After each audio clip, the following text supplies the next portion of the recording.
Assalamualaikum warahmatullahi wabarakatuh. Alhamdulillahirabbil alamin. Wassalatu wassalamu ala asrafil anbiya wal mursalin wa ala alihi wa sahbihi ajma'in. Amma ba'du.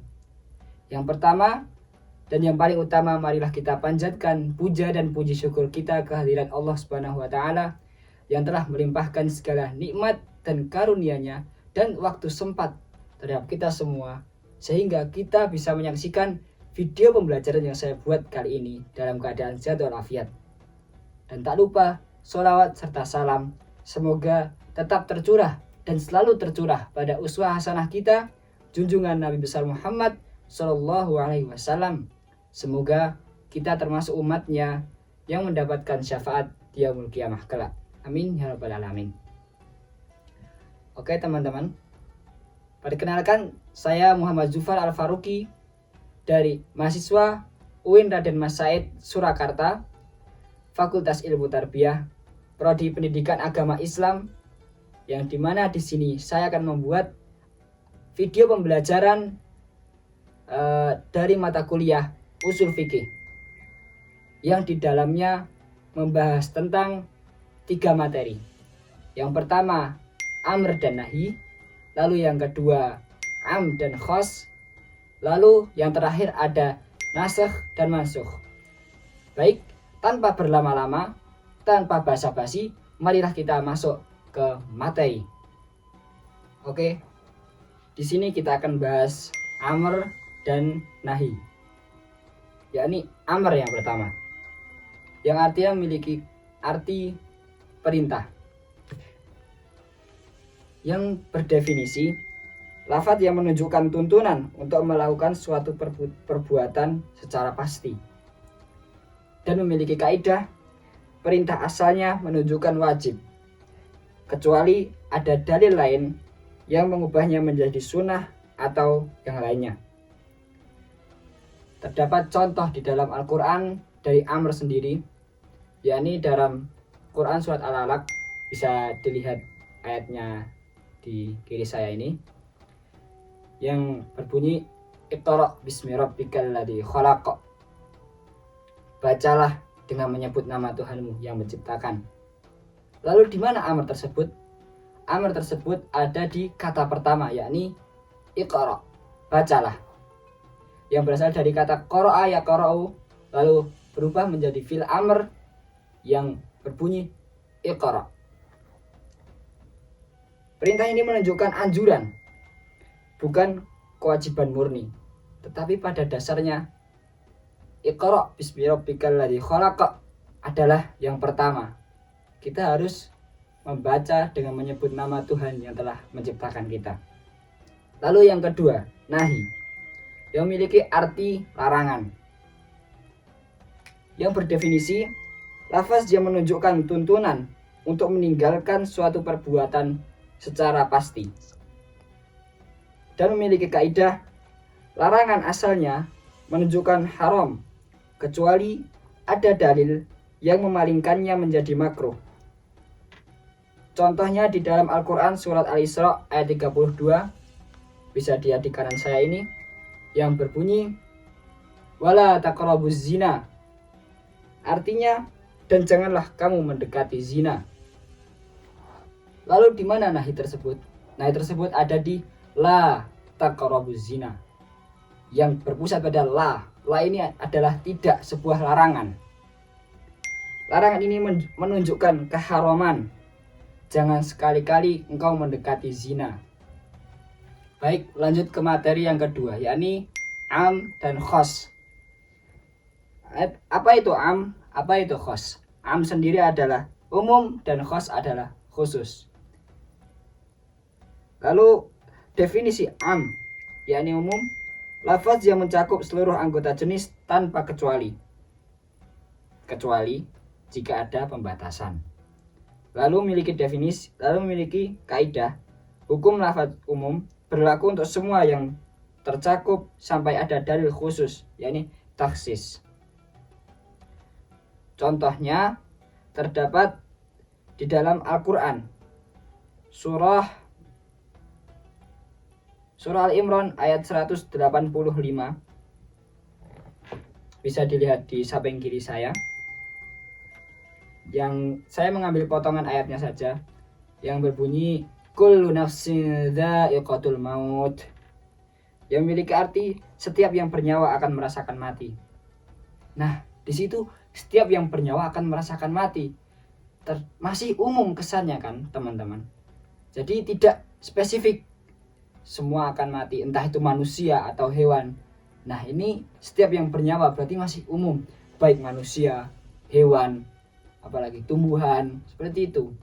Jadi ini masih umum, kayak masih umum penjelasannya, tidak spesifik terhadap sesuatu hal. Lalu lanjut yang kedua, yakni khos. Apa itu khos? Khos adalah kekhususan. Maaf teman-teman, agak belibet ini. Yang memiliki definisi lafaz yang hanya berlaku untuk kelompok tertentu dari satu jenis. Dan memiliki kaidah khos membatasi cakupan umum, yakni cakupan dari am. Khos sendiri memiliki contoh di dalam Al-Quran dalam surah An-Nisa ayat 92. Bismillahirrahmanirrahim. Saya akan mengambil potongan ayatnya saja. Wa man qatala mu'minan khata'an fatahriru raqabatin mu'minah wa diyatun musallamatun ila ahlihi illa ayyasaddaqu. Yang artinya, dan barang siapa yang membunuh seorang mukmin karena tersalah, maka hendaklah ia memerdekakan seorang hamba sahaya yang beriman. Quran surat An-Nisa ayat 92. Ayat ini mengatur hukuman khusus bagi orang yang membunuh seorang mukmin karena kesalahan dan mengharuskan orang tersebut memerdekakan hamba sahaya yang beriman. Jadi ayat ini itu mengkhususkan terhadap seorang mukmin yang telah membunuh seseorang karena tersalahkan, dan seharusnya dan diwajibkan dan dikhususkan kepadanya untuk memerdekakan hamba sahaya yang beriman pula. Baik, lanjut ke materi yang terakhir, yakni nasakh dan mansukh. Apa itu nasakh? Nasakh adalah penghapusan hukum, yakni ayat yang menghapus suatu hukum tertentu atau tergantikan lah istilahnya. Lalu mansukh adalah yang tergantikan, ayat yang tergantikan atau suatu hukum yang tergantikan. Nasakh sendiri memiliki definisi pembatalan atau perubahan hukum syariat terdahulu dengan hukum baru dalam periode kenabian. Memiliki tujuan sesuai dengan hikmah perkembangan umat dan perubahan situasi. Jadi sesuai dengan keadaan umat di masa itu. Memiliki contoh, contohnya nanti aja sekalian dengan mansukh. Lalu mansukh sendiri yang dihapuskan atau digantikan. Memiliki definisi hukum terdahulu yang dihapus atau diganti oleh nasakh atau hukum yang berlaku sekarang. Dan dari nasakh dan mansukh sendiri memiliki contoh seperti wanita yang ditinggal cerai oleh suaminya, yakni yang dimana ayat terdahulunya ialah terdapat dalam surah Al-Baqarah ayat 240 yang berbunyi walladzina yatawaffawna minkum wa yadharuna azwaja wasiyata li azwajihim mata'an ilal hauli ghaira ikhraj fa in kharajna fala junaha 'alaikum fima fa'alna fi anfusihinna mim ma'ruf wallahu azizun hakim. Yang memiliki arti orang-orang yang akan mati di antara kamu dan meninggalkan istri-istri hendaklah membuat wasiat untuk istri-istrinya, yaitu nafkah sampai setahun tanpa mengeluarkannya dari rumah. Akan tetapi jika mereka keluar sendiri, tidak ada dosa bagimu mengenai hal-hal yang patut yang mereka lakukan terhadap diri mereka sendiri. Allah Maha Perkasa lagi Maha Bijaksana. Di ayat ini menjelaskan bahwa ketika sudah bercerai, istri itu memiliki masa iddah selama 1 tahun. Nah, setelah 1 tahun ini baru boleh istri itu menikah lagi. Lalu di ayat yang menasahkan dari ayat tersebut ialah Quran Surah Al-Baqarah ayat 234 yang berbunyi, walladzina yatawaffawna minkum wa yadharuna azwajan yatarabbasna bi anfusihinna arba'ata ashhurin wa ashra fa idza balagna ajalahunna fala junaha 'alaikum fima fa'alna fi anfusihinna bil ma'ruf wallahu bima ta'maluna khabir. Yang artinya, orang-orang yang mati di antara kamu dan meninggalkan istri-istri, hendaklah mereka, yakni istri-istri, menunggu dirinya selama 4 bulan 10 hari. Kemudian apabila telah sampai akhir iddah mereka, tidak ada dosa bagimu mengenai apa yang mereka lakukan terhadap diri mereka, menurut cara yang patut. Allah Maha mengetahui apa yang kamu kerjakan. Nah, di ayat ini sudah tergantikan hukum iddah itu. Yang awalnya tadi di dalam Al-Baqarah ayat 240, yakni berbunyi 1 tahun masa iddahnya, dan ini di Al-Baqarah ayat 234 menjadi 4 bulan 10 hari. Nah, di sini kita tahu bahwa terdapat nasakh dan mansukh, yakni perubahan hukum antara yang awalnya 1 tahun menjadi 4 bulan 10 hari. Baik, mungkin itu materi yang bisa saya sampaikan. Kurang lebihnya saya mohon maaf bila ada salah kata datangnya dari saya pribadi, dan bila ada baiknya datangnya langsung dari Allah Subhanahu wa taala. Sebelum itu saya ingin berpantun. Burung irian, burung cendrawasih, terbang beriring ke Pulau Bali.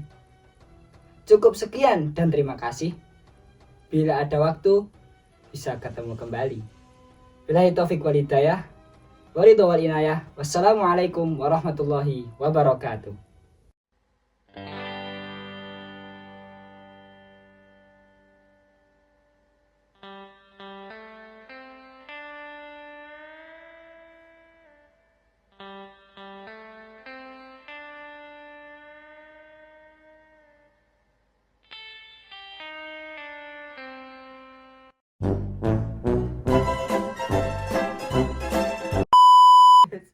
Asap aja deh.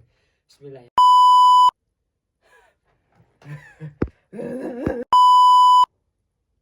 Lah kok flasheran ya? Patah-patah nih. Oke.